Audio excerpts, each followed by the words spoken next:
حضرت حسین کا ایک مطالبہ یہ بھی تھا کہ یا تو مجھے واپس جانے دو مدینہ، میں جہاں سے آیا ہوں وہیں جا رہا ہوں واپس، مکہ جانے دو یا مدینہ جانے دو۔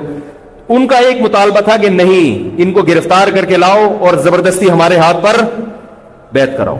یہ ظلم تھا۔ نتیجہ کیا نکلا ہے کہ کربلا کے میدان میں آپ کو گھیر کر آپ کو بھی شہید کر دیا گیا، اور جتنے اہل بیت تھے مرد سوائے امام زین العابدین کے جو حضرت حسین رضی اللہ حضرت حسن کے بیٹے تھے، ان کے علاوہ جتنے بھی اہل بیت تھے ان سب کو قتل کر دیا گیا۔ اور یہ اسلامی تاریخ پر ایک بدنما داغ ہے یہ واقعہ کہ ایک اسلامی حکومت تھی اور اس کے اسلامی حکمران تھے، اور ان حکمرانوں کے ہاتھوں محمد صلی اللہ علیہ وسلم کے نواسے کا سر جو ہے وہ گردن اڑائی گئی ہے۔ مجھ سے خدا کی قسم یہ الفاظ ادا نہیں ہو رہے، میں اپنے جذبات پہ بہت زیادہ کنٹرول کر رہا ہوں۔ وہ منظر کیا ہوگا کہ جب نبی صلی اللہ علیہ وسلم کے نواسے، آپ صلی اللہ علیہ وسلم کے نواسے کی گردن اڑائی گئی ہوگی، تو یہ بہت ایک اسلامی تاریخ میں ایک بدترین واقعہ ہے۔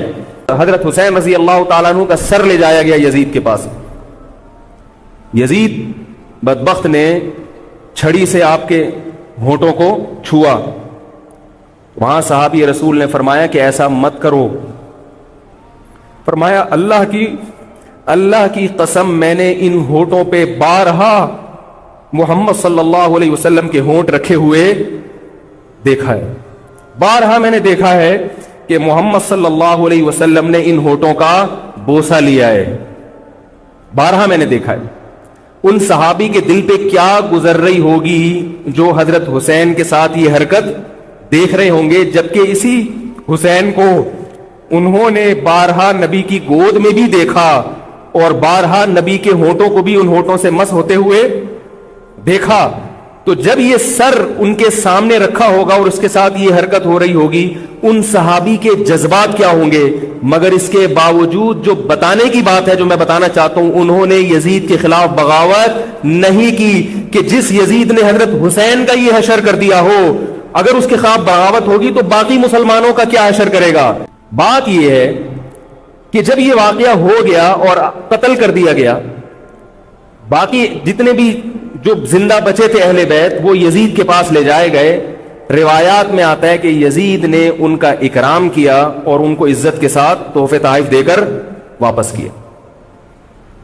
یہ جو کربلا کے واقعات میں جو ظلم کی داستانیں اضافی بیان کی جاتی ہیں، اس کا مستند تاریخی روایات سے کوئی ثبوت بولو بھائی نہیں ملتا۔ اب لوگوں نے اپنی دکانیں چمکا لی ہیں، پانی نہیں تھا، کئی دنوں سے کھانا نہیں ملا۔ صحیح روایات سے ثابت ہے کہ حضرت حسین رضی اللہ تعالیٰ عنہ کربلا کے میدان میں وضو کر کے نماز پڑھتے تھے، تو پانی تھا تو، اور بعض نے یہ کہا کہ اہل بیت کی عورتوں کی عزتیں اچھالی گئی ہیں۔ آپ اس طرح کی باتیں کر کے اہل بیت سے محبت کا اظہار کر رہے ہو یا ان کی توہین کر رہے ہو؟ بولو بھائی۔ اگر کوئی عزت دار پاک دامن عورت ہو، بالفرض اس کی عزت پہ ڈاکہ ڈلتا ہے، بالفرض، تو آپ اس بات کو چھپاؤ گے نا، آپ جھوٹ بولو گے، بولو گے نہیں بھائی اس کی عزت پہ کوئی آنچ نہیں آئی ہے۔ کیونکہ جب عورت کی عزت کو آپ کوئی تار تار کر دے اور آپ ممبر پہ بیٹھ کے اس کو بتا دو، تو وہ عزت تار تار ہونے سے اتنی بے عزتی نہیں ہوگی جتنی اس بات کو بیان کرنے سے اس کی بے عزتی ہوگی۔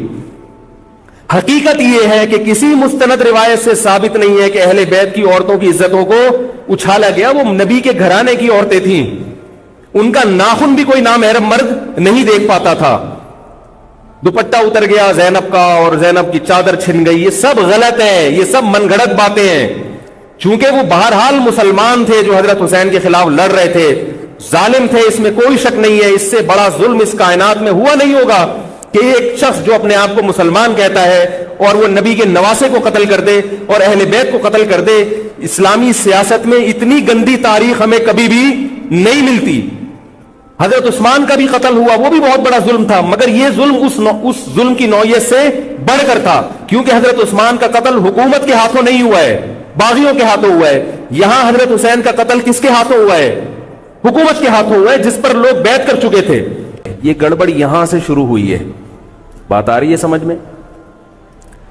حکومت سے مطالبہ ہے کہ حضرت عثمان کے قاتلوں کو چوک پر لٹکایا جائے۔ یہ مطلب نہیں تھا حضرت معاویہ کا کہ حکومت کا اہل میں ہوں، مجھے خلافت دی جائے، میں علی کو نہیں مانتا یا میں علی کو معاذ اللہ برا سمجھتا ہوں، ایسا نہیں تھا۔ آج کل بعض لوگ یہ کہتے ہیں کہ حضرت معاویہ کے حکم سے حضرت علی کو گالیاں دی جاتی تھیں، یہ غلط ہے۔ یاد رکھو عربی کے لفظ کا ترجمہ اردو میں، یہ بہت سے لوگ نا ان کو عربی زبان سے ذرا بھی واقفیت نہیں ہے، چھوٹے چھوٹے بچے آ کے بیٹھ گئے ہیں۔ عربی میں کسی پر اعتراض کرنا، اس کی پالیسیوں کو غلط قرار دینا، اس کو بھی سب و شتم کہا جاتا ہے۔ اردو میں ہر جگہ اس کا ترجمہ گالیاں نہیں ہوتا، گالیوں کا مطلب تو ہمارے ہاں کچھ اور سمجھا جاتا ہے۔ آپ کسی پر اعتراض کر رہے ہو، اس کو تو سب و شتم کہا جائے گا۔ سب و شتم میں گالیاں بھی آتی ہیں، کسی کی پالیسیوں سے اختلاف کرنا، اس کی رائے پر رد کرنا، یہ بھی آتا ہے۔ لیکن اردو میں گالی کا مطلب برا لفظ ہے، گالی کوئی شریف آدمی نہیں دیتا۔ خیر، میں یہ عرض کر رہا تھا کہ حضرت عثمان رضی اللہ تعالی عنہ کے قاتلوں سے قصاص کا دعا کریں، میں جلدی سے اس موضوع کو سمیٹ کے آج ختم کر دوں۔ حضرت عثمان کے قاتلوں سے قصاص لیا جائے۔ حضرت علی رضی اللہ تعالیٰ عنہ کا موقف یہ تھا کہ مدینہ میں حضرت عثمان کے قاتلوں کا جو ٹولہ ہے وہ اتنا مضبوط ہے کہ اگر میں نے ان سب کو پکڑ پکڑ کے لٹکانا شروع کر دیا تو مدینہ میں امن و امان کی صورتحال خراب ہو جائے گی۔ حکومت بھی دہشت گردی کے خلاف جب ایکشن لیتی ہے تو یہ سوچتی ہے نا کہ دہشت گردوں میں کتنی پاور ہے، تمیز سے، طریقے سے۔ اب یہ ایک اختلاف تھا جو بڑھنا شروع ہو گیا۔ اس اختلاف کے پیچھے نہ حکومت کی لالچ، نہ پیسے کی لالچ، نہ دولت، یہ سب الزامات ہیں اسلام دشمنوں کے جو انہوں نے صحابہ پر لگائے ہیں۔ نہ حضرت علی پر کوئی الزام لگایا جا سکتا ہے اس مسئلے میں، نہ حضرت معاویہ پر۔ رائے کا اختلاف ہے، رائے کا اختلاف۔ ابتدا میں حضرت معاویہ کے ساتھ بہت سارے صحابہ تھے، میں یہ تو نہیں کہہ رہا زیادہ، بہت سارے صحابہ، جن میں حضرت عائشہ رضی اللہ تعالی عنہا بھی تھی۔ بعد میں حضرت عائشہ رضی اللہ تعالی عنہا کا موقف تبدیل ہو گیا جب انہوں نے دیکھا کہ اس سے مسئلہ حل ہونے کے بجائے اور بگڑ رہا ہے۔ تو حضرت معاویہ نے حضرت علی کی بیعت سے انکار کیا، کہا کہ جب تک حضرت عثمان کے قاتلوں کو چوک پہ نہیں لٹکایا جاتا میں آپ کے ہاتھ پہ بیعت کرنے کے لیے تیار نہیں ہوں۔ یہ حضرت معاویہ کی رائے تھی۔ حضرت علی کی رائے یہ تھی کہ میرے لیے یہ فی الحال ممکن نہیں ہے، لہذا، اور اس سے ہو کیا رہا ہے، حکومت دو حصوں میں ڈیوائیڈ ہو رہی ہے۔ ان کی رائے یہ تھی کہ حضرت معاویہ رضی اللہ تعالی عنہ کو اپنے اس مطالبے سے دستبردار ہو کر میرے ہاتھ پہ بیعت کر لینی چاہیے، اور قرآن کا حکم ہے وَإِن طَائِفَتَانِ مِنَ الْمُؤْمِنِينَ اقْتَتَلُوا فَأَصْلِحُوا بَيْنَهُمَا فَإِن بَغَتْ إِحْدَاهُمَا عَلَى الْأُخْرَى فَقَاتِلُوا الَّتِي تَبْغِي حَتَّى تَفِيءَ إِلَى أَمْرِ اللَّهِ، کہ اگر مسلمانوں کا کوئی فریق بغاوت پہ اتر آئے، حکومت وقت سے لڑائی کرے، قاتل التی تبغی، تو جو طبقہ حکومت کو تسلیم نہیں کر رہا یا حکومت کے خلاف بغاوت کر رہا ہے اس سے قتال کرو۔ حضرت علی کا موقف یہ تھا کہ قرآن مجید کی یہ آیت مجھ سے مطالبہ کر رہی ہے کہ جو لوگ میرے ہاتھ پہ بیعت نہیں ہو رہے جبکہ میری خلافت قائم ہو چکی ہے، تو میں مسلمانوں میں تاکہ اختلاف اور انتشار نہ ہو، میں اس فریق کو تلوار کے زور سے بیعت کرنے پر مجبور کروں۔ بات آ رہی ہے سمجھ میں کہ نہیں آ رہی ہے؟ آج تو پولیس بھی نہیں بلا سکتے، موبائل ہی نہیں ہے بھائی، بند پڑے ہوئے، ورنہ میں پولیس بلوا لیتا آج آپ کو بات سمجھانے کے۔ لیکن میں کہتا ہوں کہ میں پولیس اگر بلواتا، اگر پولیس ہی کو سمجھ میں نہیں آئی، یہ بھی تو بڑا مسئلہ ہے۔ خیر، تو حضرت علی کا موقف یہ تھا۔ حضرت معاویہ کا موقف یہ تھا کہ حکومت کے خلاف بغاوت غلط ہے نا، جس کو حکومت مان لیا ہو، جب تک میں نے خلیفہ مانا ہی نہیں ہے تو میرا یہ عمل بغاوت نہیں کہلائے گا۔ یہ اختلاف رائے ہے، اور یہ اختلاف صحابہ میں بھی ہوا ہے، تابعین میں بھی ہوا ہے، ائمہ مجتہدین میں بھی ہوا ہے، اور آج تک ہوتا آ رہا ہے۔ اس قسم کے اختلافات مکمل ختم نہیں ہو سکتے. یہ صحابہ میں بھی ہوا ہے. قرآن و حدیث کو سمجھنے کا اختلاف کہا جاتا ہے اس کو. اور اس اختلاف کے بارے میں نبی صلی اللہ علیہ وسلم کی صحیح حدیث ہے, اذا اجتہد المجتہد فإن اصاب فله اجران وإن اخطأ فله اجر واحد. جب کوئی مجتہد اجتہاد کرتا ہے, کیا مطلب قرآن و حدیث کو سمجھنے کی کوشش کرتا ہے, اگر وہ صحیح نتیجے پر پہنچ جائے تو اس کو 2 اجر ملتے ہیں, اگر غلط نتیجے پر پہنچے تو بھی 1 اجر ملتا ہے اس کو, اس لیے کہ اس کے بس میں جو تھا وہ اس نے کر لیا. اب پیغمبر تو موجود نہیں ہے جو آگے بتائیں گے کہ یہ صحیح کر رہا ہے, یہ غلط کر رہا ہے. میں نے اپنے ایک استاد سے ایک مرتبہ پوچھا کہ حضرت یہ علماء میں جب اختلاف ہوتا ہے کسی مسئلے میں تو عوام بڑی پریشان ہوتی ہے, کیا کریں ہم؟ انہوں نے فرمایا کہ عوام کو یہ بتاؤ کہ ہم پیغمبر نہیں ہیں اور ہم پیغمبر سے براہ راست مسئلہ پوچھ نہیں سکتے. ہمارے پاس جو قرآن و سنت ہے اور جو فقہائے کرام نے اس قرآن و سنت کی تشریح کی ہے, جو فقہ کی کتابیں ہیں, ہم اس میں دیکھتے ہیں.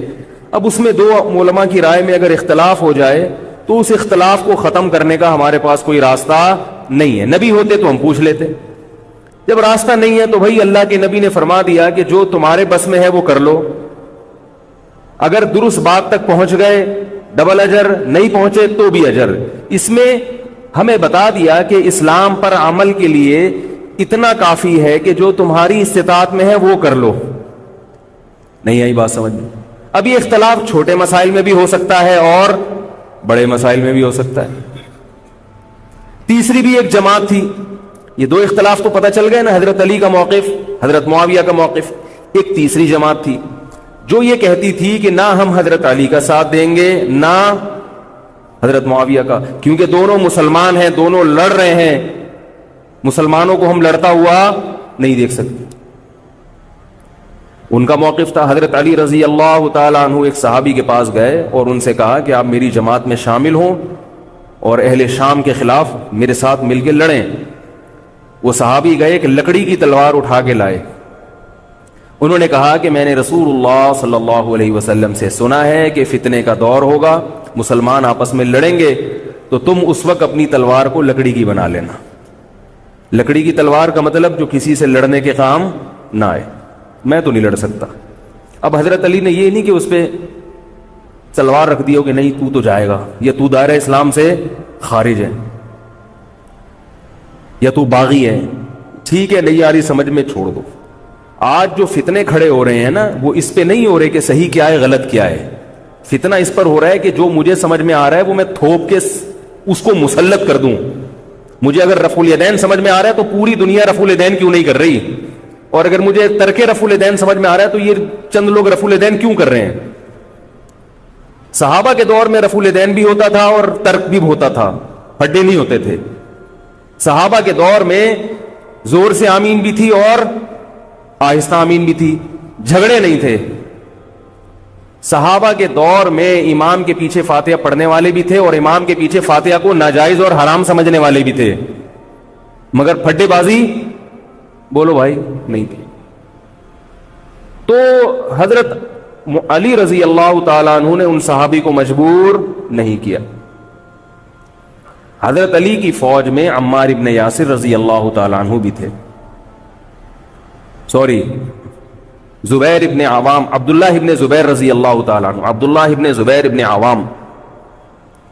حدیث میں آتا ہے کہ جب جنگ صفین میں, جنگ جمل میں دونوں فوجیں آمنے سامنے کھڑی ہوئی ہیں, زبیر ابن عوام رضی اللہ تعالیٰ عنہ نے تقریر کی, اہل شام سے خطاب کر کے کہا کہ اے اہل شام, ہم جانتے ہیں کہ تمہارے ساتھ محمد صلی اللہ علیہ وسلم کی زوجہ ہیں حضرت عائشہ, جو ہمارے موقف سے متفق, یہ صحیح بخاری کی روایت ہے, جو ہمارے موقف سے متفق نہیں ہے, لیکن ہے نبی کی بیوی, اور ساتھ کس کا دے رہی ہیں؟ تمہارا. اب اعتدال دیکھیں صحابہ کی رائے میں. فرمایا اللہ کی قسم ہم یہ جانتے ہیں کہ جیسے وہ دنیا میں نبی کی زوجہ تھی, جنت میں بھی نبی کی زوجہ ہوں گی, اگرچہ وہ اس معاملے میں ہمارے خلاف ہیں, مگر اس کی وجہ سے ہم ان کے جنتی ہونے کا انکار نہیں کر سکتے. کیا مطلب؟ ان کی سمجھ میں جو آ رہا ہے وہ اس کے حساب سے کر رہی ہیں, لیکن ہماری سمجھ میں ان کی بات نہیں آ رہی. کیوں؟ اس لیے فرمایا کہ ہم یہ دیکھ رہے ہیں کہ اللہ ہمیں نبی کی زوجہ عائشہ رضی اللہ تعالی عنہا کے ذریعے آزما رہا ہے کہ تم نبی کی زوجہ کو دیکھتے ہو یا قرآن کے حکم کو دیکھتے ہو. قرآن کہہ رہا ہے کہ خلیفہ کے خلاف بغاوت نہیں ہو سکتی، کائنم من کان، بغاوت کرنے والا کوئی بھی کیوں نہ ہو. تو نہ چاہتے ہوئے بھی ہم تمہارے خلاف آگے کھڑے ہوئے ہیں. خدا کی قسم اس آزمائش میں ہمیں کس نے ڈالا ہے؟ اللہ نے ڈالا ہے. وہ لوگ جو حضرت عائشہ رضی اللہ تعالی عنہا پر تہمتیں لگاتے ہیں، جو حضرت معاویہ کو برا بھلا کہتے ہیں، وہ لوگ حضرت علی اور ان کے ساتھیوں سے سبق کیوں نہیں سیکھ لیتے؟ ایک مرتبہ میرے پاس ایک سوال آیا، سوال کرنے والے نے حضرت معاویہ کی شان میں گستاخی کا پورا ایک باب باندھا ہوا تھا. اس نے کہا کہ جس نے نبی کے داماد کے خلاف تلوار اٹھائی وہ اسلام میں معاذ اللہ کیسے ہو سکتا ہے، اور ایسے برے برے القاب کہ میں زبان پہ بھی نہیں لا سکتا. میری عادت ہے شارٹ کٹ جواب دینے کی، گل ویلے دی تے پھل موسم دا. اتنا ٹائم تھوڑی ہے کہ ہر آدمی کے سوال کو لے کے بیٹھ جائیں. میں نے کہا آپ کے جواب میں اتنا کافی ہے کہ یہ وہ الزامات ہیں کہ جس کے خلاف تلوار اٹھائی اس نے بھی یہ الزامات نہیں لگائے. مدعی سست اور گواہ چست. نہیں آ رہی میرا خیال ہے بات. جو حضرت علی کے ساتھ تھے انہوں نے تو یہ کچھ حضرت معاویہ کے خلاف نہیں کہا. انہوں نے تو وہ تو پھر بھی جنتی مان رہے ہیں، ایک دوسرے کی نماز جنازہ میں شریک ہو رہے ہیں، مال غنیمت کو تقسیم نہیں کر رہے، ایک دوسرے کی عورت پہ ہاتھ نہیں اٹھا رہے، احترام کر رہے ہیں، ایک دوسرے کے پیچھے جنگ ختم ہونے کے بعد نمازیں پڑھی جا رہی ہیں. اللہ تعالیٰ نے یہ مثال صحابہ کی قائم کی ہے دنیا کو دکھانے کے لیے کہ ان میں اتنا بڑا اختلاف ہو کہ تلواریں بھی چل جائیں تو وہ اختلاف بھی حدود سے تجاوز نہیں کرتا. اور ہمارے چھوٹے چھوٹے اختلافات میں کیا ایک دوسرے کے خلاف بہتان تراشیاں اور زبان درازیاں ہوتی ہیں. تو یہ اختلاف تھا حضرت علی اور حضرت معاویہ کا، جس میں تین فریق تھے. ایک حضرت علی تھے، ان کا موقف یہ تھا میرے لیے تلوار اٹھانا واجب ہے. حضرت علی کے ساتھ جو لوگ تھے ان کا بھی یہ موقف تھا. حضرت معاویہ کا یہ موقف تھا کہ میں باغیوں کی فہرست میں آتا نہیں ہوں. کیوں نہیں آتا؟ اس لیے نہیں آتا کہ میں نے خلافت کو تسلیم نہیں کیا، اور ان کے ساتھ بھی صحابہ کرام کی ایک جماعت تھی. اور تیسرا موقف بہت سارے صحابہ یہ تھے جو کہتے تھے ہم کسی کا ساتھ نہیں دیں گے، دونوں طرف مسلمان ہیں، ہماری تلوار سے کسی مسلمان کا خون ہو ہم یہ برداشت نہیں کر سکتے. ہماری رائے یہ ہے، اہل سنت والجماعت کی رائے یہ ہے کہ یہ ان تینوں فریقوں میں جو برحق تھے وہ حضرت علی تھے، کیونکہ حکومت تھی ان کے پاس. باقی جو دونوں فریق تھے صحابہ کرام کے ان سے غلطی ہوئی ہے، مگر یہ غلطی اجتہادی ہے، یہ نفس پرستی والی غلطی، حکومت کی لالچ والی، دولت کی لالچ والی، یہ ہٹ دھرمی والی، یہ ضد والی غلطی بولو بھائی نہیں ہے. یہ وہ غلطی ہے جس کے بارے میں محمد صلی اللہ علیہ وسلم نے فرمایا کہ اگر مجتہد سے غلطی ہوتی ہے تو بھی اس کو اجر ملتا ہے، کیونکہ اللہ نے قرآن میں فرمایا فاتقوا اللہ ما استطعتم، اللہ سے اتنا ڈرو جتنی تم میں استطاعت ہے. تو ان کی جتنی سمجھ میں آیا انہوں نے اس حساب سے کیا. تو دو جنگیں ہوئی ہیں، جنگ جمل اور جنگ صفین. اب ایک اور بات ہے، تاریخی حقیقت ہے کہ دو جنگوں کے بعد حضرت علی رضی اللہ تعالی عنہ کو خوارج نے شہید کر دیا. یہ وہی خوارج جو حضرت عثمان کے قاتل تھے. انہوں نے شہید کس کو کیا؟ حضرت علی کو. حضرت علی کی شہادت کے بعد حضرت حسن رضی اللہ تعالی عنہ کی 6 مہینے تقریباً خلافت رہی. حضرت حسن رضی اللہ تعالی عنہ نے امت میں جوڑ پیدا کرنے کے لیے حضرت معاویہ رضی اللہ تعالی عنہ سے سلو کر لی اور خلافت سے دستبردار ہو کر حضرت معاویہ کے ہاتھ پر بیعت ہو گئے. نہیں آ رہی میرا خیال؟ پولیس کو فون کریں یار، بہت اہم بات ہے یہ، اس کو اچھی طرح سمجھ لیں، اللہ کرے سمجھ میں آ جائے. تو جب یہ ہو گیا تو مسئلہ ختم ہو گیا نا. لوگوں نے حضرت حسن سے کہا، یہ میں بالکل مستند روایتیں پیش کر رہا ہوں، اس کے سب کے حوالے ہیں، اور بہت ایسا نہیں ہے کہ تاریخ کی کتابوں کے، یہ احادیث کی کتابوں کے سے پیش کر رہا ہوں. حدیث کا جو معیار ہے وہ تاریخی کتب سے بہت زیادہ ہوتا ہے. لوگوں نے حضرت حسن سے یہ کہا کہ یہ تو عار اور ذلت کی بات ہے کہ آپ کے والد نے جس کے خلاف 2 جنگیں لڑی ہوں، تو آپ اپنے والد کی جس سے دشمنی رہی ہو، بیٹا اس سے بیعت ہو رہا ہے. ہمارے ہاں اس کا تصور ہے. سیاسی لوٹے ہمارے ہاں بہت ہیں، مگر وہ بھی دنیاوی مفاد میں دائیں بائیں لڑکتے ہیں. آخرت کی خاطر کوئی اپنے ہوتے سے دستبردار ہو جائے، یہ نہیں ہوتا. حضرت حسن اہل بیت میں سے ہیں.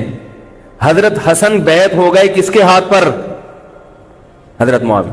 لوگوں نے کہا یہ عار اور ذلت کی بات ہے، تو حضرت حسن کے وہ تاریخی الفاظ ہیں کہ میں دنیا کی ذلت کو جہنم کی آگ پر ترجیح دیتا ہوں. کیا مطلب؟ میں مسلمانوں کو آپس میں لڑتا ہوا نہیں دیکھ سکتا، میں نہیں لڑتا ہوا دیکھ سکتا.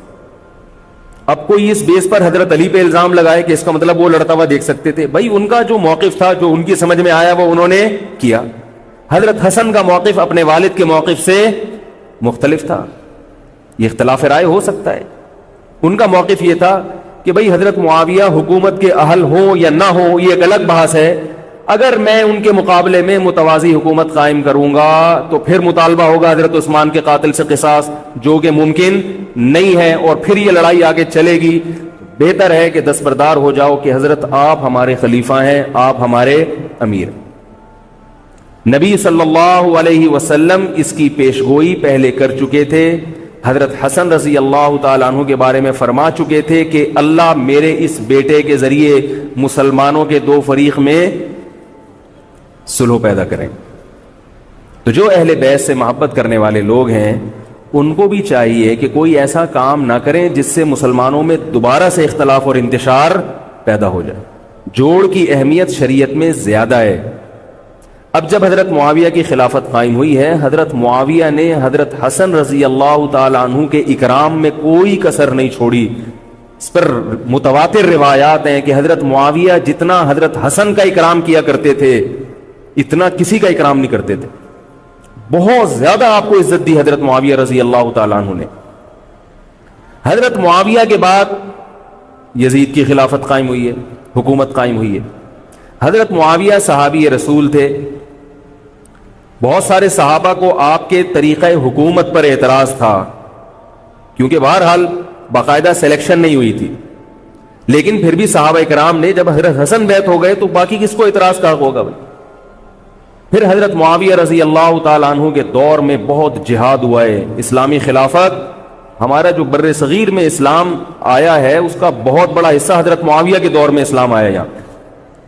حضرت معاویہ کے بعد جب یزید خلیفہ بنا ہے مسلمانوں کا، تو بہت سارے صحابہ نے یزید کے ہاتھ پہ، بہت سارے تو نہیں، چند صحابہ نے یزید کے ہاتھ پر بیعت کرنے سے انکار کر دیا.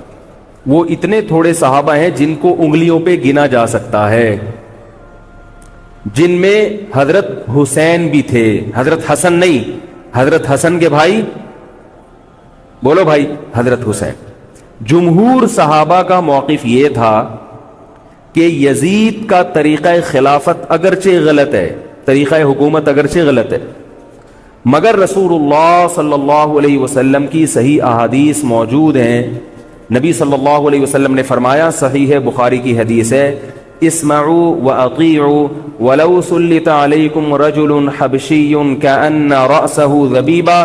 آپ صلی اللہ علیہ وسلم نے فرمایا، سنو اور اطاعت کرو، اگرچہ تم پر کوئی حبشی غلام مسلط کر دیا جائے جس کا سر کشمش کی طرح پچکا ہوا ہو. کیا مطلب؟ سلیکشن نہیں ہوئی بلکہ زبردستی مسلط ہو گیا کسی بھی طرح سے. اور جو مسلط ہوا وہ کسی بھی لحاظ سے حکومت کرنے کا اہل نہیں ہے، غلام ہے. غلام کبھی بھی حکومت کا اہل نہیں ہوتا. اور غلام بھی حبشی، کالا کلوٹا، گوروں سے جس کو ویسے ہی تبھی نفرت ہو، بھائی ہم سارے سفید ہیں اور یہ ایک بلیک کہاں سے آ گیا دوسری قوم کا آدمی. انسان دوسری قوم کے آدمی کو قبول نہیں کرتا، قوم بھی دوسری. اور فرمایا شکل بھی اچھی نہیں ہے. بھائی حاکم کم از کم شکل کا اچھا ہو تو اطاعت کرتے ہوئے مزہ آتا ہے. شکل بھی اچھی نہ ہو تو آدمی کہتا ہے یار اس کی مانوں میں. عجیب سا ہے یہ فطرت ہے انسان کی. لوگ کوشش کرتے ہیں نا امام لائے تو شکل بھی اچھی ہو اس کی. یہ کوشش کرتے ہیں لوگ، امام میں پتہ نہیں کیا کیا دیکھ رہے ہوتے ہیں. تو کیا ہے، شکل بھی اچھی نہیں ہے اور عقل بھی نہیں ہے، سر پچکا ہوا ہے. کس کی طرح؟ کشمش کی طرح. صحیح ہے بخاری کی حدیث. مطلب یہ کہ کسی بھی لحاظ سے نہ لک وائز اچھا لگ رہا ہے آپ کو، نہ اس کے اندر صلاحیتیں ہیں، مگر مسلط ہو گیا، کسی نے بھی مسلط کر دیا. تو آپ نے فرمایا اب اس کے خلاف بغاوت نہیں کرنی، اس کی اطاعت کرنی ہے. آپ کہیں گے یہ کیسا حکم ہے بھائی اسلام کا؟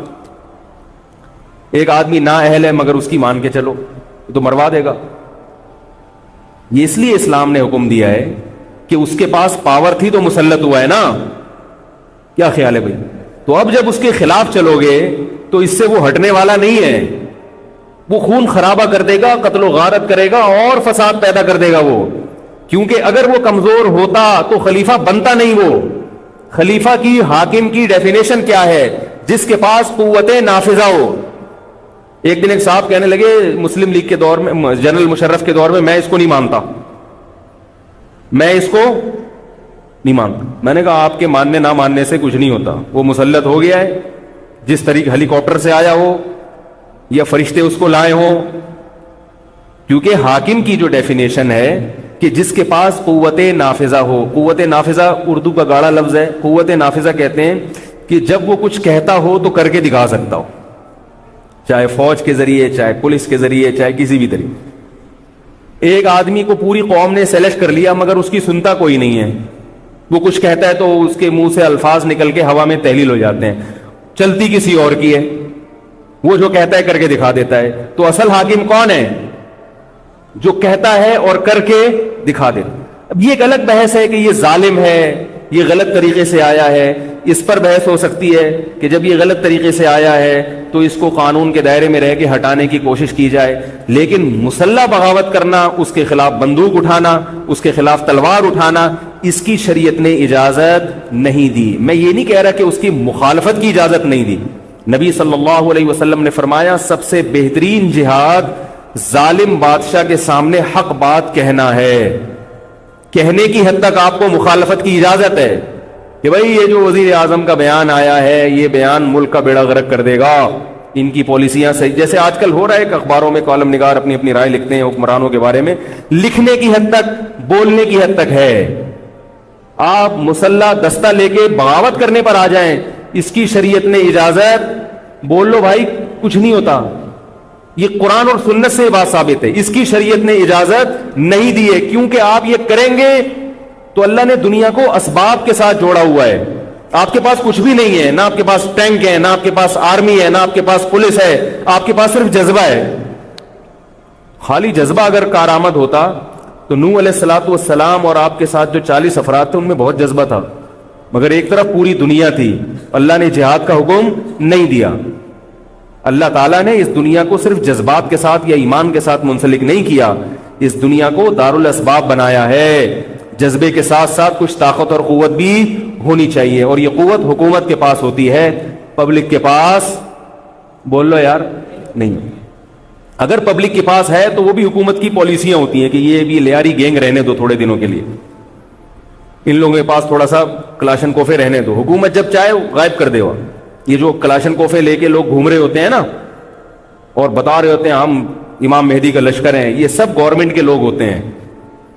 آئی بات سمجھ میں؟ گورنمنٹ کی طرف سے ان کو پرمٹ ملا ہوتا ہے، ورنہ آپ چاقو لے کے بھی جو کھنجر ہے نا وہ بھی لے کے ذرا گھوم کے دکھاؤ. تو جو بھی امام مہدی کا لشکر کا دعویٰ کر رہا ہے اور کہہ رہا ہے میں یوں کر دوں گا، میں یوں کر دوں گا، میرے ساتھ آ جاؤ، تو سمجھ لو گورنمنٹ نے اس کو خود ہی بٹھایا ہوا ہے. اور بعض دفعہ حکومت اپنی مخالفت کے لیے بھی بندے بٹھا دیتی ہے. یہ ایجنسی والے بڑے ہوشیار ہوتے ہیں، یہ اپنی مخالفت کے لیے پبلک بندوں کو خرید کے بٹھاتے ہیں کہ تم آرمی کے خلاف اور ایجنسیوں کے خلاف تقریریں کرو اور جہاد کا اعلان کرو. اس کا نتیجہ کیا نکلتا ہے؟ جو جو جہاد کے اعلان میں ان کے ساتھ ہوتے چلے جاتے ہیں ان کے نام ایجنسیوں کے پاس پہنچ جاتے ہیں. پھر ایجنسیاں کہتی ہیں ابھی ان کو کھل کے جہاد کرنے دو تاکہ جتنے لوگوں میں اس قسم کے جہاد کے جراثیم ہیں وہ تمام آ جائیں اور ایک ہی دفعہ اسپرے کر کے سب کو نمٹا دیا جائے. یہ ایک بچوں کی طرح کبھی اس کو پکڑ لیا، یہ کام نہیں ہوتا. تو اس لیے کہہ رہا ہوں یہ جو نوجوان طبقہ ہے اس کو جہاد کے نام پہ الو بنانے والے ہر جگہ بہت ہیں. الو ضرور بنو مگر کسی اور عنوان سے بن جاؤ، جہاد کے نام پہ الو نہ بنو، کیونکہ کسی اور عنوان سے الو بنو گے اتنا نقصان نہیں ہوگا، اس عنوان سے الو بنو گے تو بڑا بیڑا غرق ہو جائے گا، جیسے کہ بہت سو کا بیچاروں کا ہو چکا ہے۔ تو میں یہ عرض کر رہا تھا کہ نبی صلی اللہ علیہ وسلم کی صحیح حدیث ہے، اسی طرح صحیح مسلم کی حدیث ہے، آپ صلی اللہ علیہ وسلم نے حاکم کی اطاعت کا حکم دیا۔ صحابہ نے عرض کیا یا رسول اللہ اگر وہ ہم پہ ظلم کرے تو بھی بغاوت نہ کریں؟ آپ نے فرمایا وَإِن ضَرَبُوا ظَهْرَكَ، اگرچہ وہ تمہاری پیٹھ پہ کوڑے مارے، ایسا ظالم ہو، پھر بھی بغاوت؟ یہ میں نہیں کہہ رہا، یہ محمد صلی اللہ علیہ وسلم کے الفاظ ہیں۔ کیوں؟ اس لیے کہ آپ صلی اللہ علیہ وسلم نے اتحاد پہ زیادہ زور لگایا ہے۔ بھائی حکومت ایک ہوگی، جیسی مرضی لنگڑی لولی ہو، مگر مسلمان کی جو ایک یونائٹی ہے، جو ایک اتحاد ہے، وہ تو برقرار رہے گا نا۔ اگر آپ کمزور ہو گئے تو کتنا مرضی ایمان ہو، کمزور آدمی دنیا میں کہیں بھی نہیں پنپ سکتا۔ تبھی میں کہتا ہوں پاکستان کی قدر کرو، جیسا مرضی ہے، ایک مضبوط آرمی تو ہے نا، ایٹم بم تو ہے، جیسی مرضی آرمی ہو، لیکن ہے تو نا۔ اگر یہ ختم ہو گئی اور نیک نیک لوگ آ گئے مگر اتنے پاورفل نہ ہوئے، وہ آپ کو انڈیا سے نہیں بچا سکتے، وہ آپ کو امریکہ کے شر سے نہیں بچا سکتے، کیونکہ اس وقت پوری دنیا پاکستان کی دشمن ہوئی ہوئی ہے سوائے چند ممالک کے، اور وہ جو ملک بچا ہوا ہے یہ میرے اور آپ کی تقریروں سے نہیں بچا ہوا، یہ ایٹم بم سے بچا ہوا ہے۔ اللہ نے دنیا کو اسباب کے ساتھ جوڑ دیا ہے، ایٹم بم بھی ہے اور پھر ایمان کی طاقت بھی ہے کسی حد تک، جو کہ بہت ہی شارٹ ہو گئی ہے ایمان کی طاقت۔ تو دونوں چیزیں چلتی ہیں ساتھ، صرف بم بھی کافی نہیں ہے۔ اللہ نے فرمایا اگر تم تقوی اختیار کرو گے تو اللہ تمہاری مدد کرے گا، ورنہ نہیں کرے گا۔ تو دونوں چیزیں ضروری ہیں۔ تو حضرت معاویہ کے بعد یزید کے بارے میں جمہور صحابہ کا موقف یہ تھا کہ یہ جیسا مرضی ہو، ظالم ہو، عادل ہو، یہ ایک الگ بحث ہے، مگر ہے بہرحال یہی۔ پاور کس کے پاس ہے؟ اسی کے پاس۔ حضرت حسین رضی اللہ تعالیٰ عنہ کا موقف یہ تھا کہ میں یزید جیسے آدمی کے ہاتھ پر بیعت کرنے کے لیے تیار، بولو بھائی، نہیں میں نہیں بیعت کرتا اس کے ہاتھ، کیونکہ یزید کے بارے میں خبریں تھیں، بعض کہتے تھے شراب پیتا ہے۔ حضرت مفتی محمد تقی عثمانی صاحب کا انہوں نے فرمایا ہے کہ کسی مستند روایت سے ثابت نہیں ہے شراب پینا، روایتیں ہیں مگر کوئی اوتھینٹک روایت نہیں ہے۔ تو اب نتیجہ کیا نکلا کہ حضرت حسین رضی اللہ تعالیٰ عنہ کے پاس کوفہ سے خطوط آئے۔ کوفہ کا گورنر تھا ابن زیاد، وہ بھی یزید کا آدمی تھا، بڑا ظالم آدمی تھا وہ۔ اہل کوفہ کے خطوط آئے کہ آپ آ جائیں یہاں پر، یہاں سب لوگ آپ کے ہاتھ پر بیعت کرنے کے لیے تیار ہیں۔ حضرت حسین کا خیال یہ تھا کہ اگر یہ سب تیار ہیں تو یزید کی حکومت بغیر لڑائی کے، بغیر بڑے قتال کے، مسلمانوں کے خون خرابے کے بغیر ختم ہو سکتی ہے۔ آئی بات سمجھ میں؟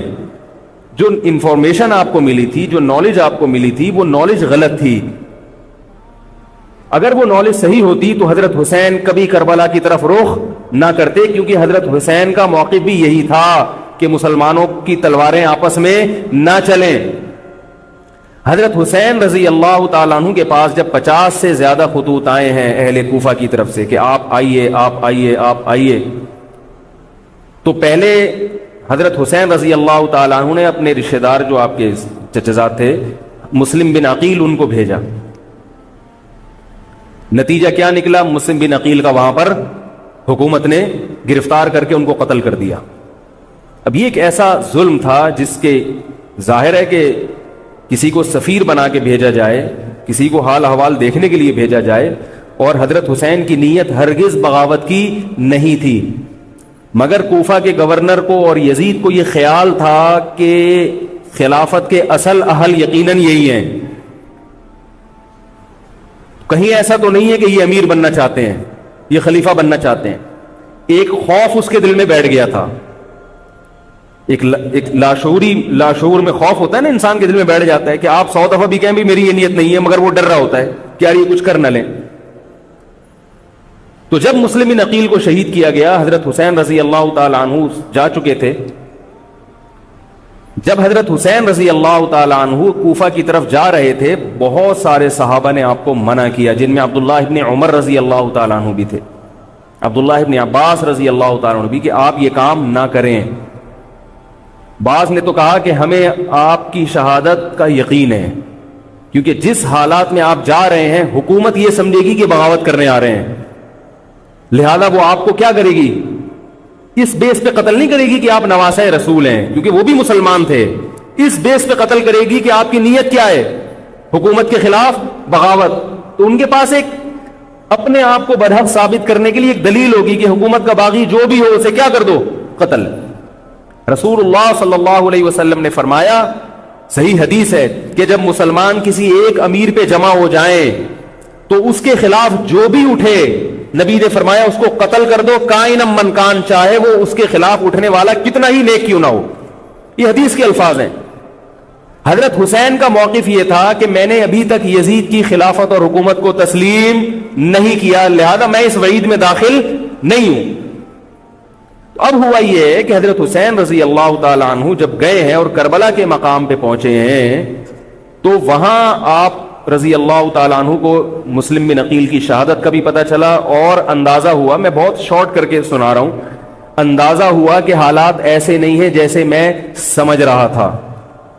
عبید اللہ جو ابن زیاد تھا بدبخت، اس نے حضرت حسین کو یہ کہا کہ بغیر کسی شرط کے حضرت حسین کو گرفتار کر کے لاؤ اور میرے ہاتھ پر بیعت کراؤ. یہ رسول اللہ صلی اللہ علیہ وسلم کے نواسے کی توہین تھی کہ آپ صلی اللہ علیہ وسلم کے نواسے ہیں اور ان کے ساتھ ایسے معاملہ کیا جائے جیسے ایک عام شخص کے ساتھ معاملہ کرتے ہیں. ان کو گرفتار کر کے معاذ اللہ گھسیٹ کے لاؤ اور میرے ہاتھ پر بیعت پر کیا کرو، ان کو مجبور کرو.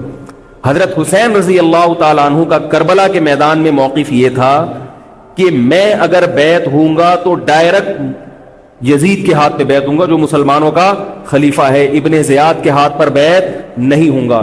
یہ بھی اس تاریخ کا ایک اہم پہلو ہے کہ حضرت حسین نے کوفہ جانے کا ارادہ ترک کر دیا اور کربلا سے شام جانے کا آپ رضی اللہ تعالیٰ عنہ نے ارادہ کر لیا. اور بعض مورخین نے لکھا ہے کہ حضرت حسین جو واپس آ رہے تھے تو وہ کربلا سے گزر رہے تھے، وہ واپسی کا راستہ ہی شام کا راستہ ہے. نہیں یاری بات میرا خیال ہے سمجھ، وہ جس ٹریک پر چل رہے تھے وہ راستہ کون سا ہے، وہ شام کو جاتا ہے. یہ اس کی علامت ہے کہ آپ یزید سے ملاقات کے لیے، مذاکرات کے لیے تیار بولو بھائی ہو چکے تھے کہ میں خود براہ راست یزید سے مل کے حال احوال دیکھتا ہوں، اگر مجھے سمجھ میں آئے تو میں اس کے ہاتھ میں بیعت ہو جاؤں گا. حضرت حسین رضی اللہ تعالی عنہ کا مقصد حکومت کے خلاف تلوار اٹھانا بولو بھائی نہیں تھا، ورنہ وہ اس کے لیے تیار نہ ہوتے.